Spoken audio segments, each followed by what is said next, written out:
Hello, everyone, and welcome. I can see your chats in the comments. We can't have you guys speaking out loud in this type of presentation, but I can see as your comments come through. So feel free to add anything in the chat as questions come up as we go. And my name is Karen Friesen. I'll be helping your kids get prepared for freshman year, and I really appreciate you guys joining me tonight. So we'll go through a lot of this information. I will try to keep an eye on the comments as we go. And if I miss one, we will have some time for questions and answers at the end. And I do want to remind everyone that we have a presentation coming up at 7 p.m. that will specifically address a lot of the questions that we get about advancement. So whether your child can and or should take classes over the summer to get ahead, that type of question, we will be talking about at 7 o'clock. So we'll touch briefly on that in this presentation, but please save your advancement questions and join me for the 7 o'clock presentation. And I want to go ahead and get started with our freshman year.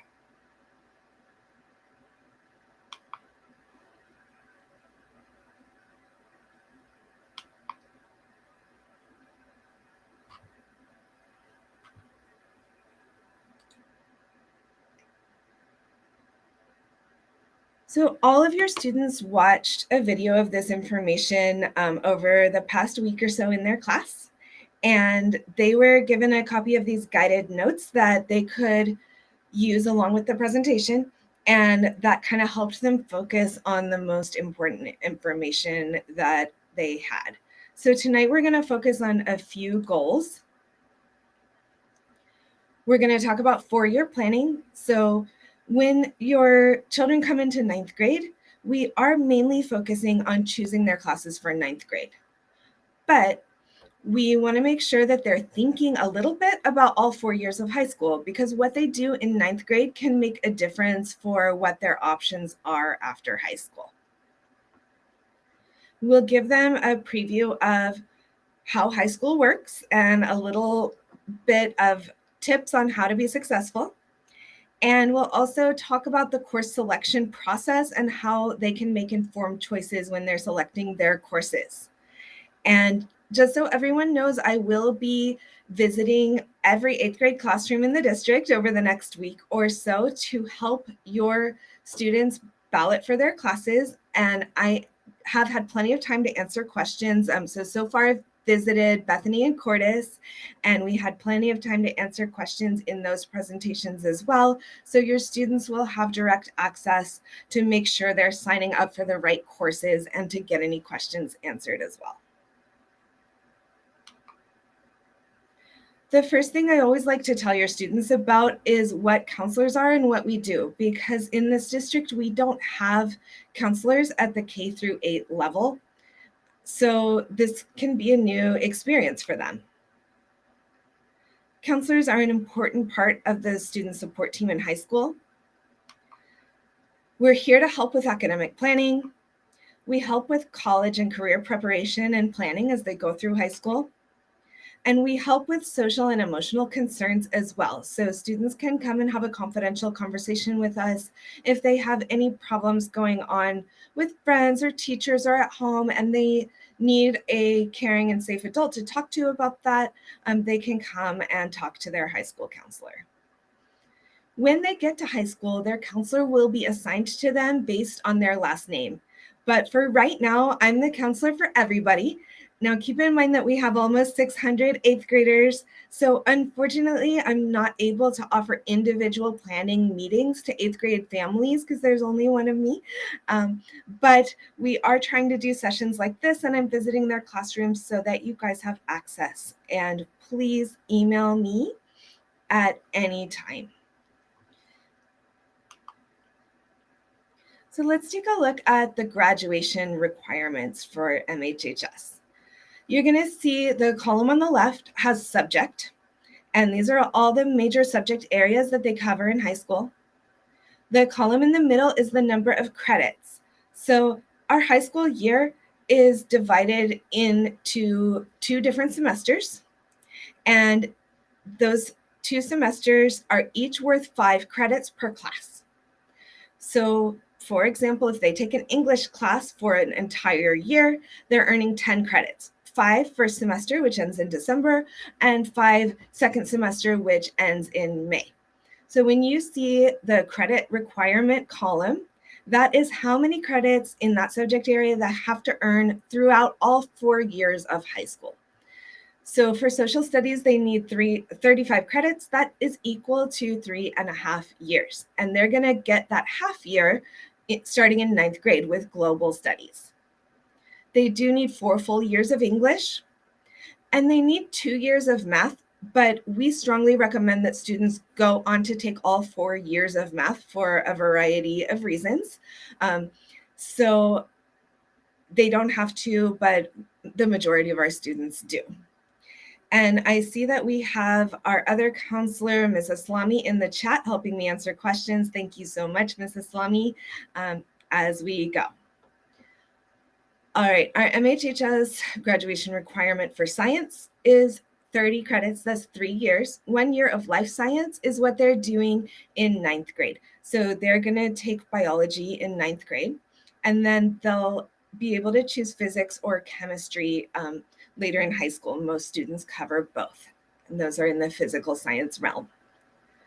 For high school graduation, they need either a world language class or a visual and performing art. They don't have to have both for high school graduation. This tends to be the most confusing requirement because it's different in the college requirements than it is for high school graduation. But for graduation, just one or the other and 1 year.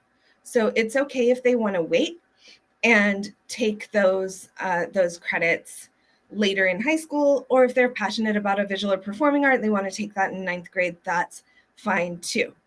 And I see the question, do we get this PowerPoint? There is a video of this PowerPoint and me talking through it that is already posted on our website. So I'll make sure that you have that link before we leave tonight.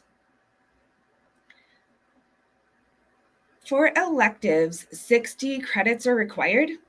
And that's the highest number, but it's the one that they have to worry about the least, because everything that's above and beyond your basic graduation requirements will go towards electives. So if they are passing their high school courses and they're taking their required number of courses every year, they will automatically fulfill those 60 credits of electives. For health education, they have 15 credits, and they'll do 5 of those credits, health, in their freshman year. And then they're going to have PE. That's 20 credits. That's 2 years worth of PE. All students take 9th grade PE, regardless of whether they're a student athlete or not. Everyone takes freshman PE. Then when they get to be a sophomore, they're going to have a choice. If they're a student athlete or they're in the marching band and they're planning to participate in any combination of 4 seasons of a sport throughout high school, so that might be 1 sport for 4 years, that might be 2 sports for 2 years. As long as it adds up to 4 total seasons, they can be eligible for a PE waiver, which means that they don't have to take a second PE class. So they're welcome to take that second PE class if they're not sure about the waiver, but just so you know that that's an option. And digital art 1, I see a question, does that qualify? Yes, that does qualify under visual and performing art. In addition to the credits that they have to graduate, students must also complete the following to receive a high school diploma. They need to complete 40 hours of community service. That's total over the course of high school. So we recommend that they plan on 10 hours per year. They don't have to do it that way. They can do all 40 in 9th grade if they want to, but they do need to complete 40 total in high school, and we encourage them not to wait all the way until their senior year to get started on that. For the state algebra requirement, all of our students meet that by taking Math 1 or above. And then there's a high school attendance requirement that they need to attend high school for all 4 years. If they meet all of these requirements, they are prepared to earn their high school diploma. and then they can attend a community college, a trade school, or enter the world of work and get a job. These are the requirements if your student is thinking about applying to a four-year college after high school. And I always encourage all of our incoming ninth graders to plan on meeting both sets of requirements, the high school graduation and the college requirements. The reason we recommend this is because students grow and change a lot over the next 4 years of their life, and what they want right now may or may not be what they want in 4 years when it's time for them to graduate. So I would really strongly recommend that they plan to meet both of these criteria and course sequences so that all the doors are open to them and they have all their options available to them when they are ready to graduate and move on from high school. So I'm just going to highlight a couple of the major differences from the graduation requirements because there is a lot of overlap. But one thing that I want to point out is that for math, 3 years are required and 4 years are recommended. You guys have probably heard that college admission is pretty competitive. So because it's so competitive, we always suggest that students meet the recommendation as well as the requirement. So that's one of the reasons that we encourage students to take 4 years of math. In addition, they are required to take 2 years of language. And when it says 2 years, what it means is 2 levels. So they cannot meet that requirement with 1 year of Spanish and 1 year of French. They could only meet that requirement if they get through level 2 of the same language. So at least through Spanish 2, for example. And that's the same with math.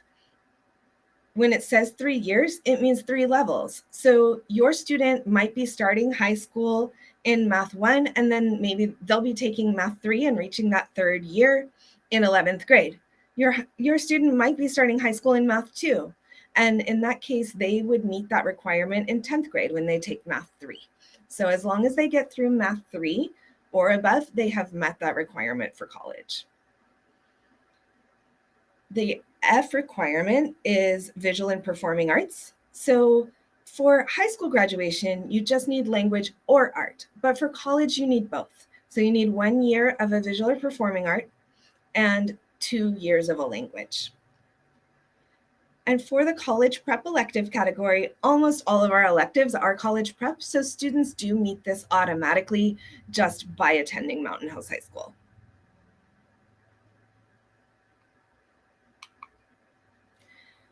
Some of you have student athletes, and I want to just briefly touch on something that I want to make sure that they're aware of if they're serious about their athletics and they're thinking about potentially playing at the college level in the future. So the NCAA is the regulatory body that sets requirements for athletes planning to compete at the college level at a lot of colleges. And they have their own set of requirements that's a little more complicated. So they're not really able to put it in a clear chart like we can with the other requirements. So I would encourage the student to track those NCAA requirements, and they can do that throughout high school. They choose appropriate courses and they maintain their qualifying GPA. Now, NCAA states that it's the student's responsibility to do this. And in 10th grade, they need to register with the NCAA Eligibility Center.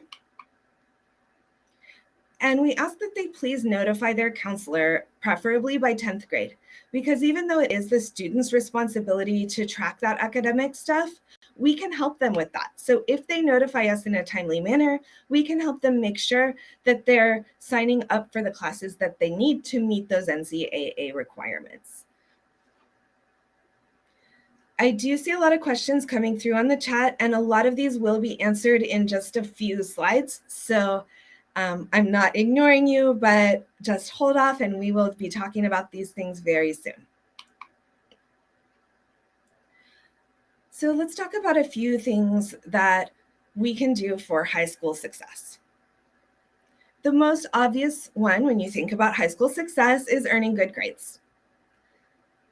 We recommend that students set a goal of A's and B's. That's a really reasonable goal for high school level coursework and is enough to get them a competitive GPA for college.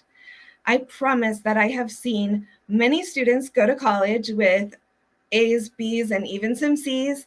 There are lots of college options out there for them. Straight A's are not required and not always a realistic goal. In order to get those good grades, the best thing that they can do is create a homework schedule for themselves and stick with it. So holding themselves accountable to have a set time that they're doing homework every day can really help them keep up with all of their classes. We want them to find a balance between school, extracurricular activities, and personal life. And that's not just because it's good for their mental health, although it is. It's also because colleges look at all of those factors. So colleges are not just looking for test scores and good grades. They're also looking to see how does that student interact with their community. So that means that at point number 2, the other way to be successful in high school is to get involved. We encourage everybody to join a club or a sport. So there are a lot of different ways that you can fulfill this, and that's going to depend on your child's personality. For some students, sports might be the right thing. For some students, they might prefer clubs. We have 70 different clubs, more than 70, on all kinds of different topics. So I would encourage them to join. It's a good way to make a big school feel small, to make friends and connections. And it also looks really great for college, and colleges do ask about that and look for that on the application. They want to see that your students have been involved. They would rather see involvement over time, so something that they get involved with at least by 9th grade and continue all the way to 12th grade can benefit them more than doing 30 different activities but not doing that over time. And the third way that they can be successful is by asking for help. So we encourage students in high school to start developing those self-advocacy skills and reaching out on their own. If they have a question for a teacher, if they have a question for a counselor, we'd encourage them to email, to go talk to us. We want to help them. That's why we got into this business. We didn't do it to get rich. We did it because we care about students. So we would really encourage them to just let us know what they need, and we can usually find a creative solution for them.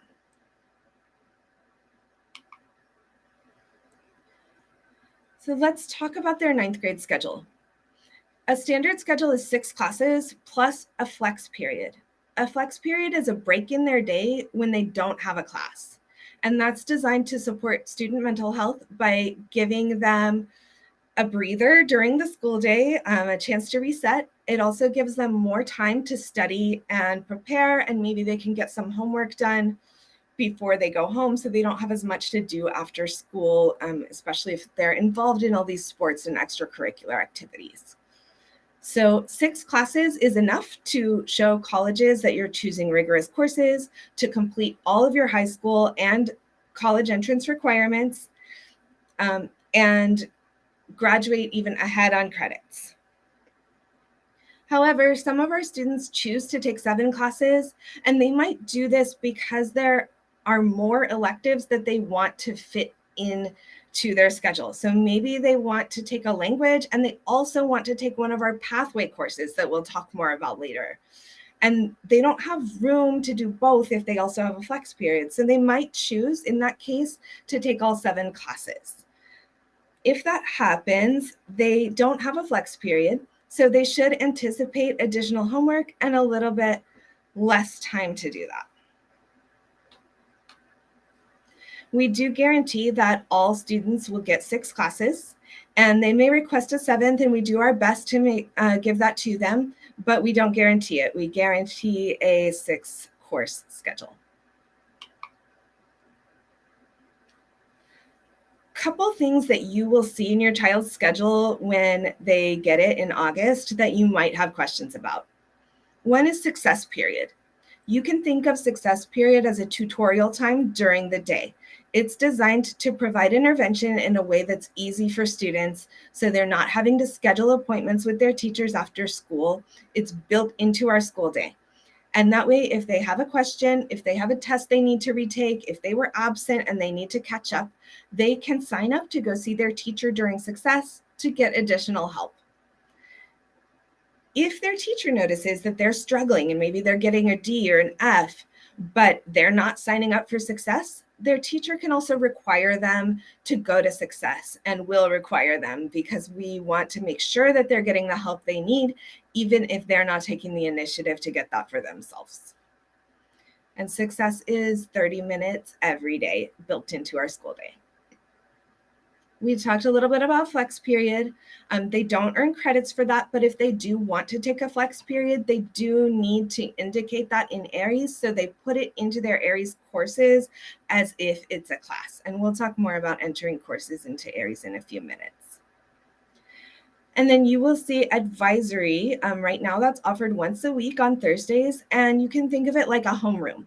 So in advisory, we might do school announcements, character education, culture building, that type of activity. And students are with the same group and the same teacher all the way from 9th through 12th grade. So this is kind of a core group for them on campus, and a mentor teacher, and that if they have any questions or concerns throughout high school, they can go to that advisory teacher for help and support.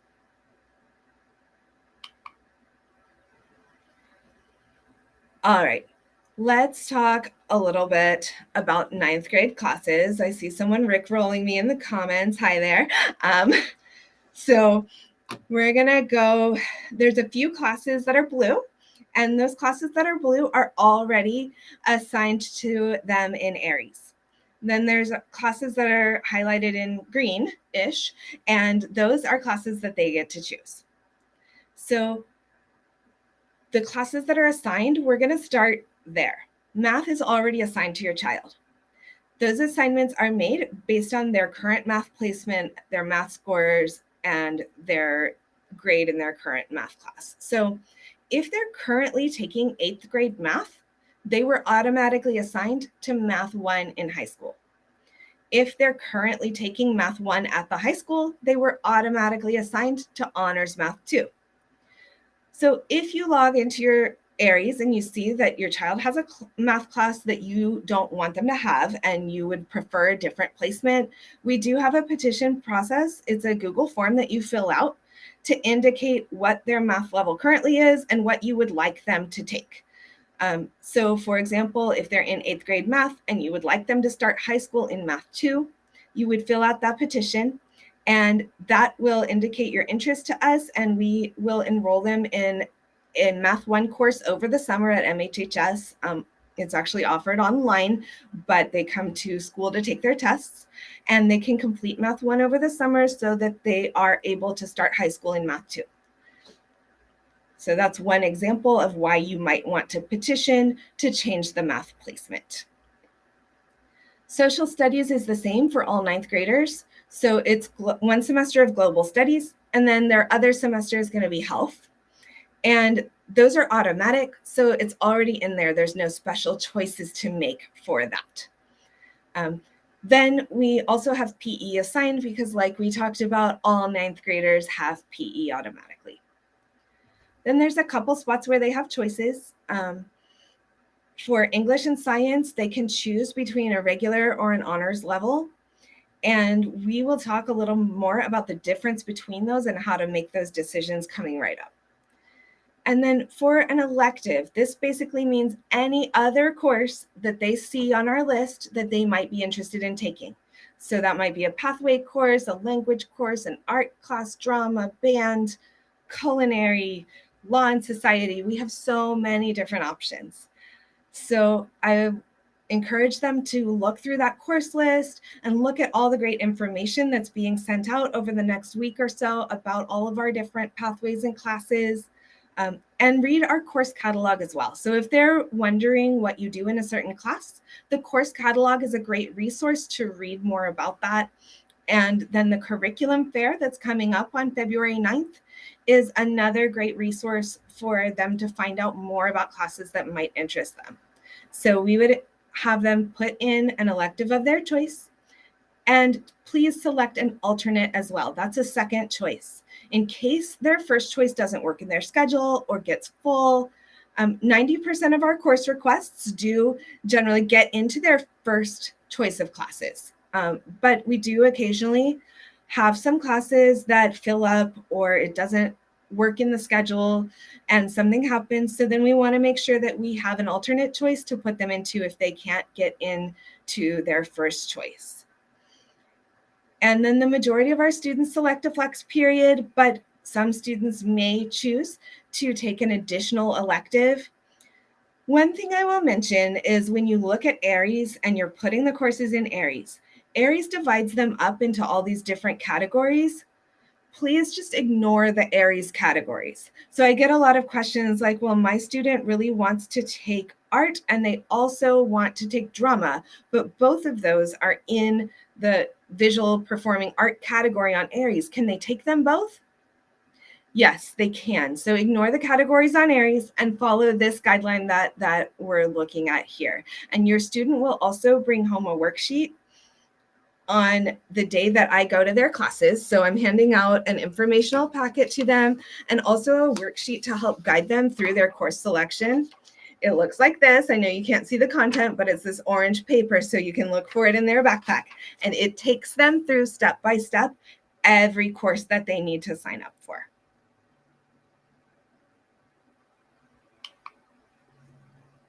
All right, let's talk about that honors and AP. But before we get there, I see a couple of questions I want to address. Do they have a math teacher during the summer or is it self-taught? It is self-taught, so it's an online course through our Edgenuity program. All of the content, including teaching videos and math problems, all of that is through our Edgenuity program. They complete that online and they come to the high school in person to take their tests and exams.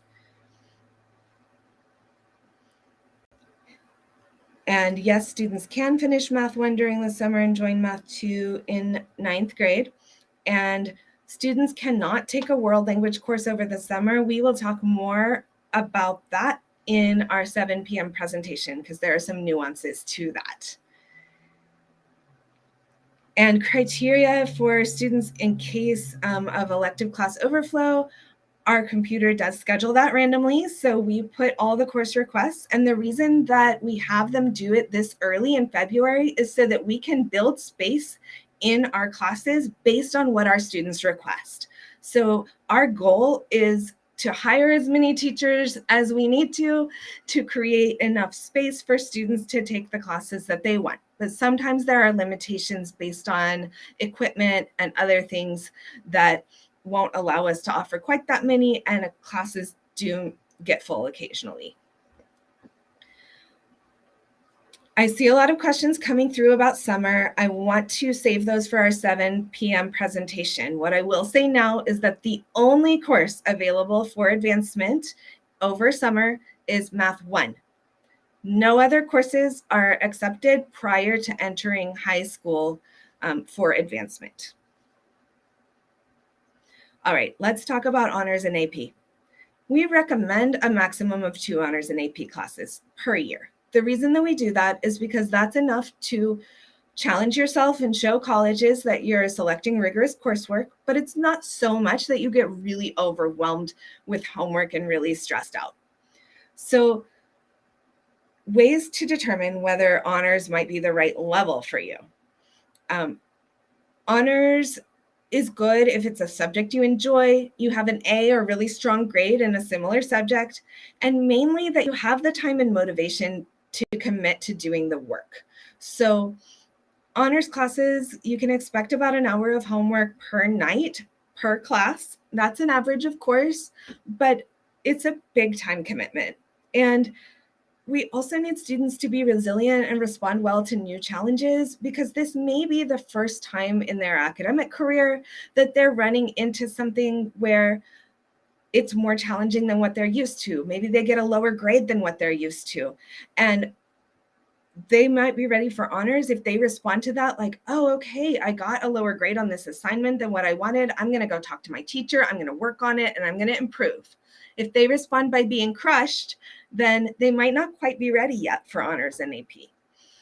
Advanced placement is something they take later in high school. It's not available for ninth graders. So you can think of honors as sort of preparing them for advanced placement coursework. Both of these classes will give them a boost in their GPA for Mountain House High School.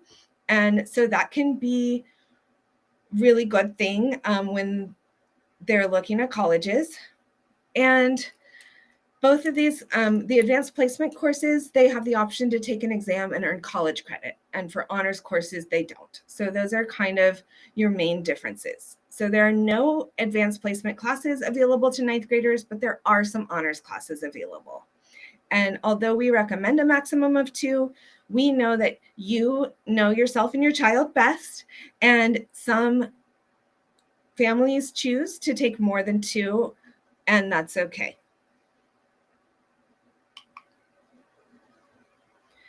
So let's talk a little about homework expectations, because thinking about your overall time commitments and time management is really important when you're choosing your schedule.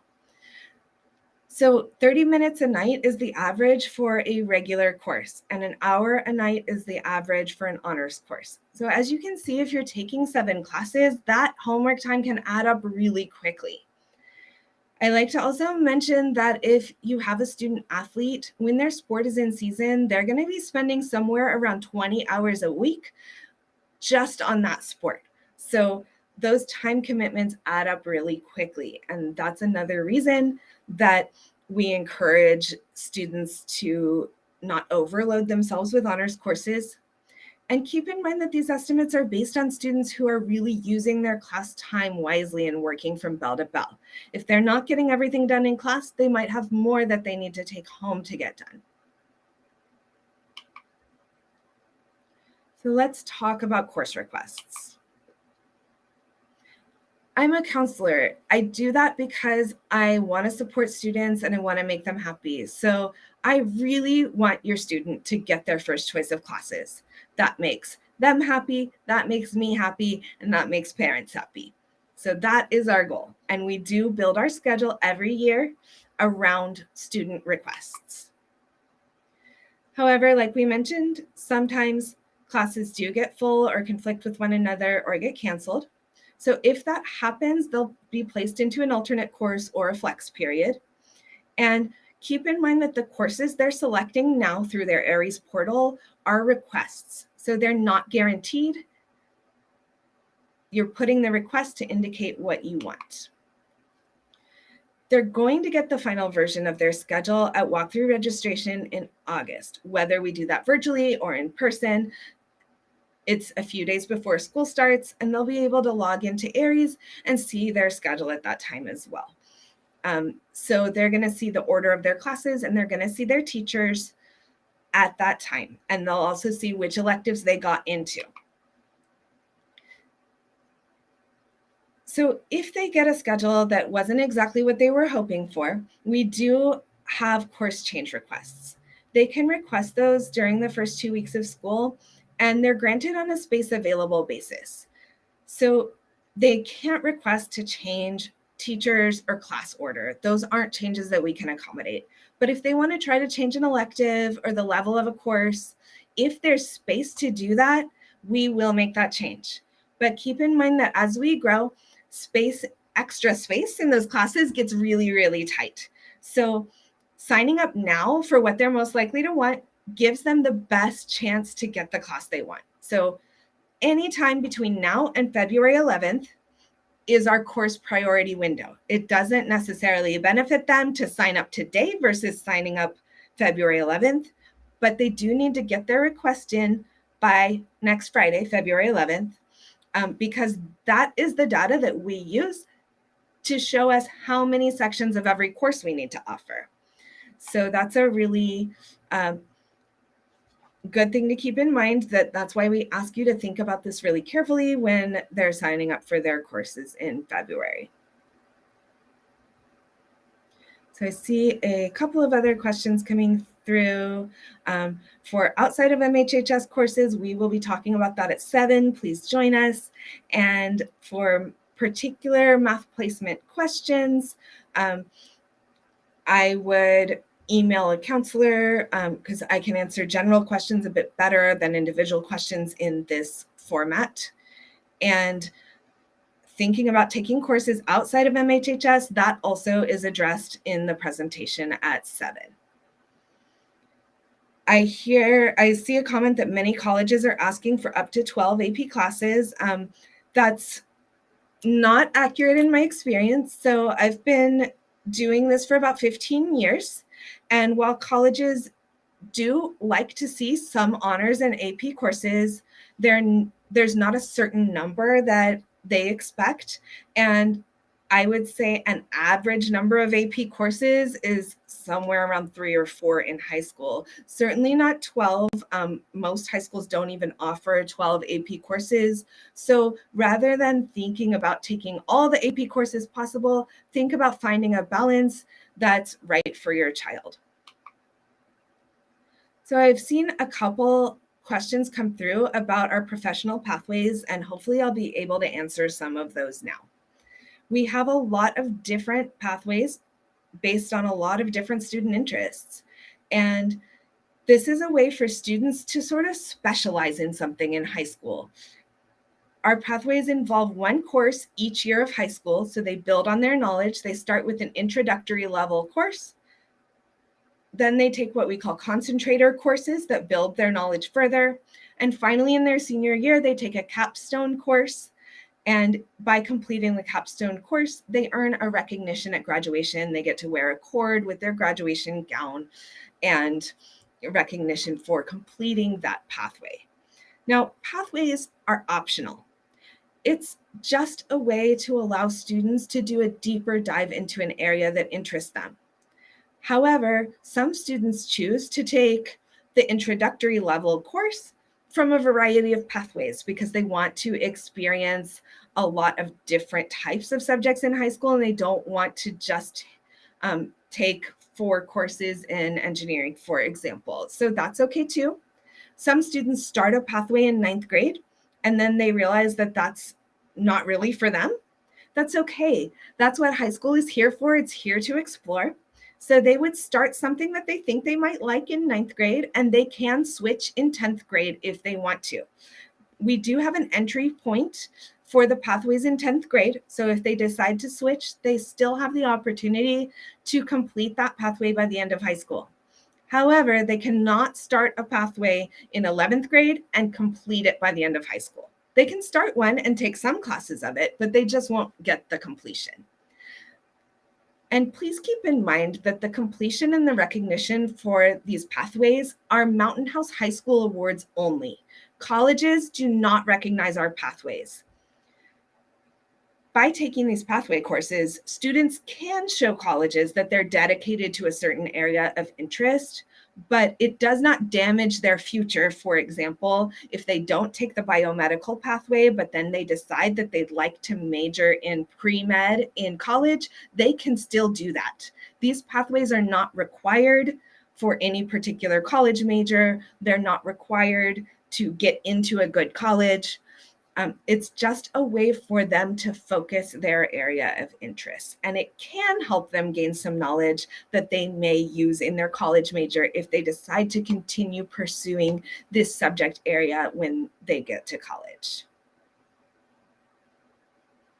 Sometimes I get the question of, can my student take 2 pathways or 3 pathways? 3 pathways is almost impossible. 2 pathways is very difficult because of the other demands on their time as far as required courses go. But I do occasionally see students complete 2 pathways. That's fine if they can fit it into their schedule. The other thing to keep in mind is that there are not pathway courses offered at Delta College or online or outside of MHHS. So these are MHHS specific courses that they can only take through us.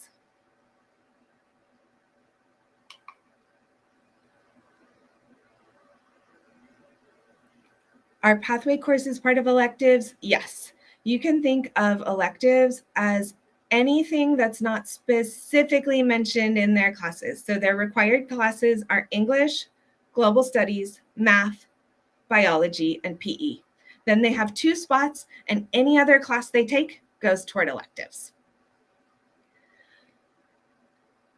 So in addition to all the other decisions that we just talked about, they also can choose the format of their classes. We offer, I know we use the word pathway a lot and it can mean different things, so hang in there. We have an online pathway that allows students to attend the majority of their courses in an online format. One silver lining of the pandemic is that most students have experienced some form of online learning at this point. So they know if they learn well and thrive in that environment or if it doesn't really work for them. So I asked them to really think about that pandemic experience and how much they liked and did well with learning online. The advantage of our online pathway is that they can take 4 courses in an online format. And if they want to take all their classes online, they can. But if they want to come to campus for a specific course, like their pathway course that's not available online, they can. So they can come to campus for that course only, as long as they're in a minimum of 4 online classes. And they should expect about an hour per day to keep up with the coursework in that class. And the only way that they have to sign up for that class is by selecting online courses in Aries. We also offer a hybrid pathway, and most of our 9th graders take all of their classes face-to-face. But if they decide that they'd like to dip a toe in and take maybe just 1 or 2 courses online, they can do that. So as long as they're taking 5 of their classes on campus, they can take 1 or 2 courses online and see what that's like and whether they enjoy that. With both pathways, students can still participate in all of MHHS extracurricular activities in all of MHHS sports. So as long as they are keeping their grades up, they can participate in MHHS activities.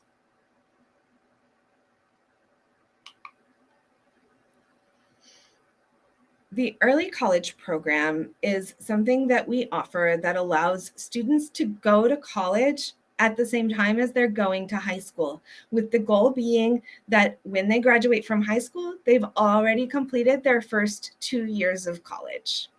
And that we do that in partnership with Delta College, which has a local campus here in Mountain House. And a lot of their courses will overlap and will count for both high school graduation requirements and college requirements. So there's an informational meeting that goes into the details of the early college program, how you qualify, how you sign up, how you get in. And that's coming up on February 10th. So I would encourage all of you to attend if you have some curiosity or questions about that early college program.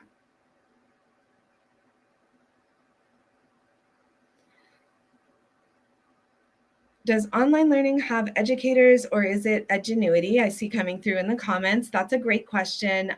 It is through Edgenuity. So our online courses do have a teacher on campus that is assigned to them, but that teacher is there to help answer questions, provide support, and do some of the grading for the class.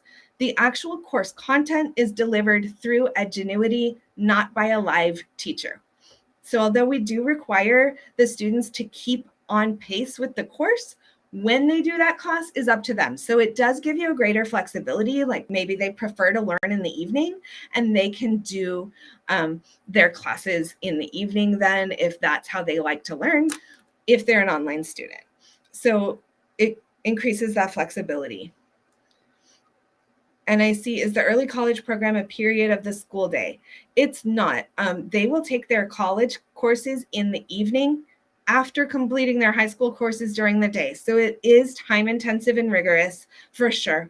And it can make it difficult to participate in some sports or extracurricular activities due to the time commitment or the conflict. So you have to sometimes make those decisions, and Ms. Islami at the early college night can talk to you guys more about some of the factors that might make you decide that early college is or isn't right for your child. So I have already started the process of visiting 8th grade classrooms to assist with course selection. We have until February 11th for them to enter their courses. So I'm encouraging students to go ahead and enter their courses while I'm there in the classroom, and then to go home and show you what they selected and edit that with you. So they can change it anytime before February 11th. No penalty, no harm to them. You guys can edit as you learn more. And students need to be able to access their Aries portals, and in general, their K-8 school can help them with that. So they cannot do this by logging into their parent portal. They have to log into their student portal. So I encourage them all to try that before I get to their school, and to make sure that they can log in and talk to their K-8 school for help if they can't. So like I said, I've already been to Bethany and Cordis, and I'll be going to the other schools through the end of this week, and then Monday and Tuesday of next week. What's the criteria?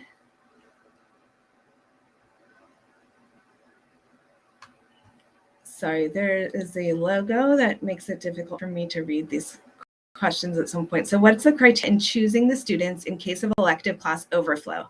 The criteria is random. The computer randomizes it. We don't give certain students a preference. The only criteria that we set is that 12th grade gets preference all the way down to 9th grade, because 12th grade may need those classes to graduate. It's their last opportunity to take that. But as far as within 9th grade, which students get preference over others, that is randomized. So for anyone who's here because they're currently out of district, homeschooled, anything like that, you will be able to register at Mountain House High School. Once you have completed your registration, you can find information about that on our website.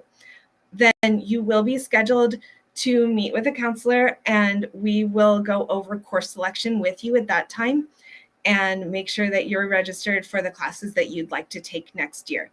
Because right now our time is dedicated to counseling our current students around making these course requests, we don't start doing those new registration meetings until March.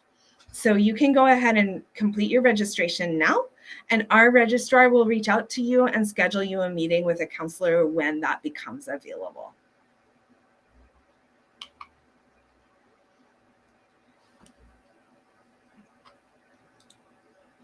So this is the extent of the information I have to share. We're going to go into, in just a few minutes, we're going to talk more about Delta courses over the summer. We're going to talk more about the early college program. We will talk about advancing in math. All of those things are coming up at 7 o'clock, and the link for that is available on the website. So I'm going to share another piece of my screen with you.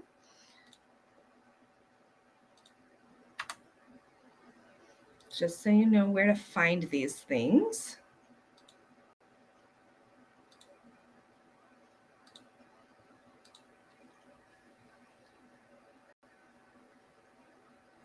Okay, so this is what our website looks like. When you first get on it, it will look like this. You can find a lot of information and answers to these questions in the counseling section of the website. So if you go under course selection in the drop-down menu,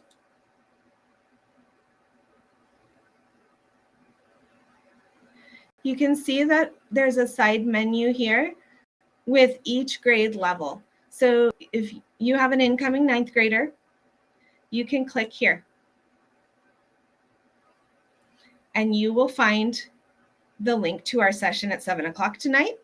You will find a link to this presentation, a link to how they register for their courses in Aries, a link to our course list, our 4-year planning worksheet, and our course catalog. So all of this relevant information is available there on our incoming 9th grade section of the website.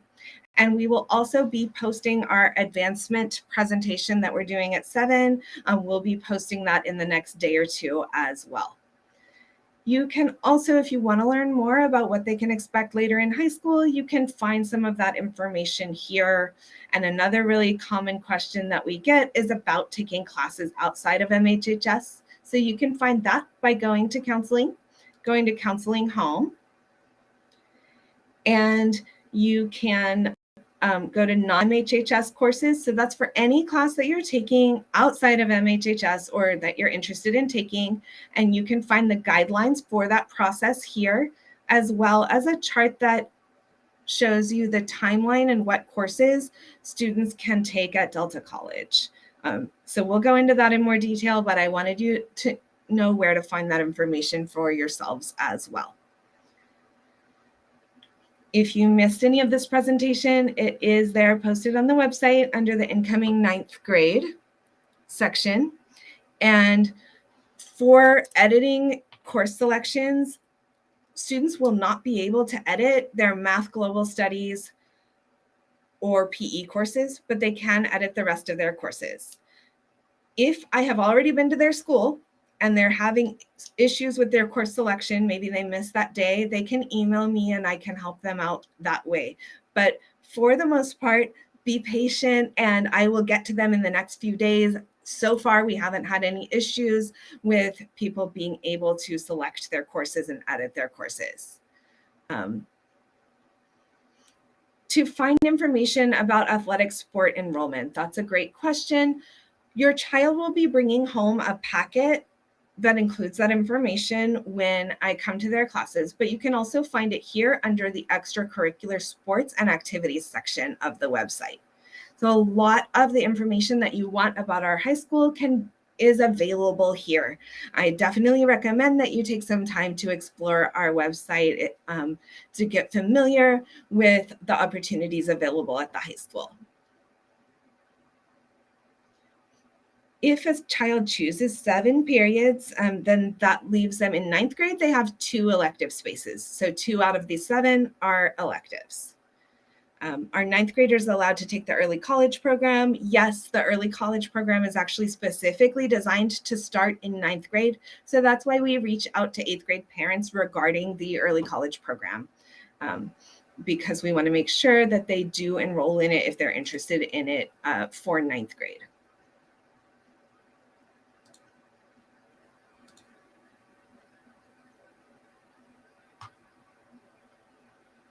Okay, I'm just going through the comments to see if there's any other questions that we may have missed. Okay, here's a good one. How does taking a hybrid schedule with an online class or 2 work with their schedule? Do they go back and forth between home? The online courses can happen any period of the school day, so they're not necessarily consolidated. However, if our students have an online course at the beginning or end of the school day, they can come to school later or leave school earlier. And if their online course takes place in the middle of the school day, they would stay on campus and they can do the work for their online course from our Learning Commons, which is the library, or even from our Student Wellness Center, which is a relaxing space that students can come to calm down if they need a minute to breathe during class, if they start getting angry, upset, sad for any reason, overstressed, panic attacks. We have a calming wellness center space that they can come to and use some positive coping techniques to get back on track for their school day. And sometimes students choose to come in there and get a little bit of mental rest while also working on their online courses. And sometimes it's a nice day and they want to work out on the quad. So I see, is Pathway and Elective the same? Yes. How many credits do they get for Pathway courses? Students earn 10 credits per class per year for every class. It's not different from class to class. And can they do just one course in early college? Early college is a cohort program, so that means that they're committing to take assigned courses every semester throughout high school, and they're taking the same courses as everyone else in their cohort. We do have students take classes at Delta independently, and that's fine. We're going to talk about that in just a couple of minutes at 7 p.m. So we need to enter 2 alternate course requests in Aries, 1 for each of their elective choices. They do not need alternates for their 5 required classes. I see some students that are questions that are a little more specific to your student. So I would please email me if you have an individual question, like maybe some of this general information doesn't apply and your student is in a different situation. That is completely fine. And I would just encourage you to email.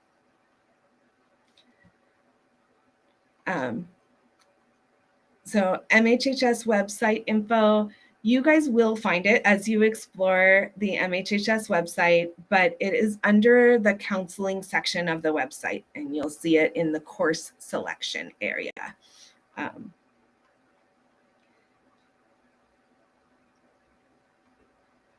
Courses provided. Good question. So are the courses that we're talking about at Delta acceptable in private colleges and UC? So that's a good thing to ask at the early college night, because that answer can be a little complicated. So go to the early college night and you guys will talk more about that in depth. And we will talk about it a little bit at our 7 p.m. presentation as well. And no, they can't start early college in the middle of the year as a general rule. We have them start early college all together at the beginning of 9th grade.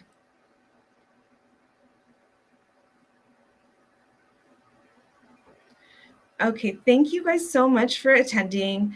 Please email me if you have any questions that didn't get answered tonight. And please also talk to your child, because they're going to be seeing me and they will have an opportunity to ask lots of questions. Not only do they get to ask me when I'm in their classroom, but I'm also holding a virtual session from 3 to 4 on the day that I visit their school for them to log into and ask more questions. So I definitely had some kids today log in with questions from their parents, and they could ask them at that time, and that was a good way to do that. So I really appreciate you guys taking the time to listen and help your kids plan for high school. I know that they're in really good hands, and we can't wait to meet them and see them really soon. Bye. And I know I'll see a lot of you in about 3 minutes here.